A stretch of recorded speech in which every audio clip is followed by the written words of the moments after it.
Joke-joke muna tayo mga ka-volunteer. Sa isang simbahang malaki sa probinsya, isang parokya,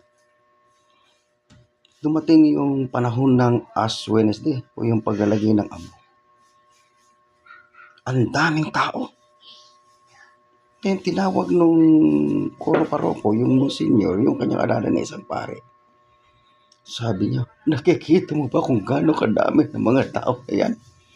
Kung gagawin natin yung nakasanayan, aabot tayo ng ilang araw, hindi natin kayang tapusin yan. Kasi po yung paglalagay ng abo ng araw, 3 ulit na inaantanda yung abo sa noo. At sasabihin, o tao na mula sa dako ng lupa, babalik ka sa lupa, o tao na mula sa lupa, magbabalik ka sa lupa, o tao na galing sa lupa, babalik ka sa lupa. 3 ulit. Kaya sabi niya, para mapadali tayo, sumunod ka na lang sa akin. Ha? Sabi naman nung monsignor, sige. Di pagkatapos, ito na, pumila na maraming tao.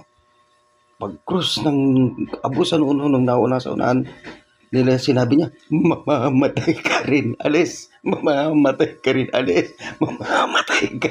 Joke lang po, joke lang.